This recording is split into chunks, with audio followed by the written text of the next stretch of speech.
Meeshaan kun meeshaa dubartiif dabba baasuu danda'u akkasumas dhiiraaf borcii irraa balleessuu danda'u.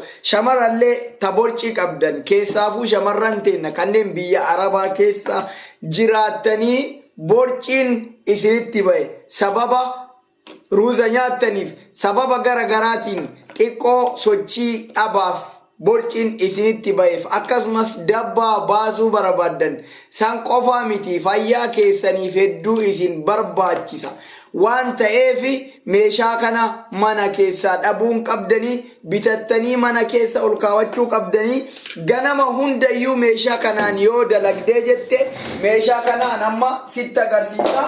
Salphaadha baay'ee meeshaa salphaadha akkaataan isa itti argachuu dandeettu immoo as jala bakka itti argattu akkaataa itti argattu dhuma viidiyoo kanaa irratti sitti hima hanga dhuma viidiyoo kanaatiin na hordofi hedduu barbaachisaa nama hundaafuu dhiiraafis kanneen borcii qabdanii borciin isinitti ba'ee isin rakkisu kunoo viidiyoo kana gubbaa irraa ni argitan waan ta'eef viidiyoo kana irraa ni barattan waan ta'eef hedduu keessan isin fayyada.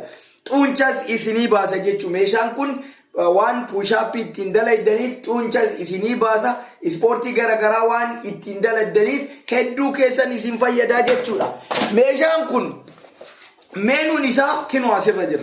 Meenuun isaa fuula kana irraallee hamma tokkoon argattanii gara kaan gara caalu immoo as keessa jira jechuudha. Meeshaan kaartoonii kana waliin amma waan tureef waraqaa keessaa baasee gate malee. Luukiin isaa waraqaan orienteeshinii yookaan ajaja ka dabarsu as keessa waliin gurgurama jechuudha. Saniifiyyuu isteeppiidhaan isteeppii isaa hunda eegdee akkaataa inni achirra dalagu saniin akka inni achirra godhu sanii waraqaa sanii irratti fakkiidhaan agarsiisu sanitti godhuu qabdaa jechuudha. Saniifiyyuu yoo isteeppii san eegdee daladde hedduu fayyaa keetiif murteessaadha. Ati rakkoo fayyaa qabaachuu hin dandeettu jechuudha yoo meeshaa kana mana keessaa qabaatte. Sababni isaa sababa meeshaa kanaatiif jecha ganama maraa ispoortii dalagudha jechuudha. Ganama maraa akka hirribaa kaateen hojii kee osoo hin eegalin qaama kee ho'ifattee meeshaa kanaan ispoortii dalagdee dalagaa kee seenta jechuudha. Borciin sitti ba'uu hin danda'u.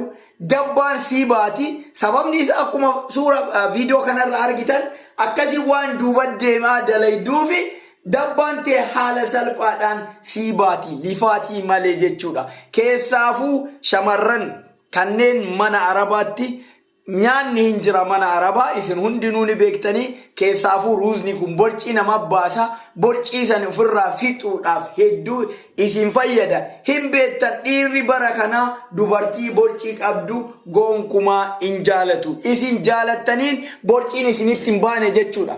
Isin jaalattanii borciin isinitti hin baane osoo isin hin jaalatin borciin isinitti ba'e. Saniifuu borcii san ofirraa balleessuudhaaf hedduu meeshaan kun isin fayyada.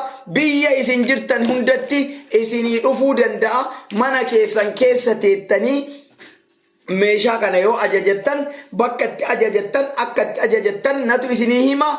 Kanaafiyyuu meeshaa kana yoo ajajattanii jettan bakka isin barbaaddanitti yoo Dubaay jiraatte yoo Suudi Arabiyaa jiraatte yoo Yamanii jiraatte bakka fedhe garuu Itoophiyaa bichaa hin beeku.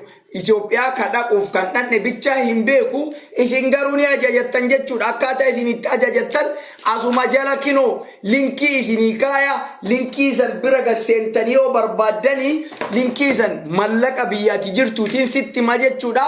Bakka mana kee irraa fageenya mana kee irraa jiru jechuudha. Fakkeenyaaf meeshaan sun bakka akkanaatitti argama jedhee linkii kana jala yoo gasseente linkiin sun si geessa jechuudha. Saniifiyyuu keessaafuu yoo akka tasaa naannoo ati jirtu sanitti manni meeshaa ispoortii gurguramu jiraatu ta'e mana meeshaa ispoortii keessatti waan kana biyya Arabaa kamuu biyya Faranjii kamuu hin dhabamu jechuudha.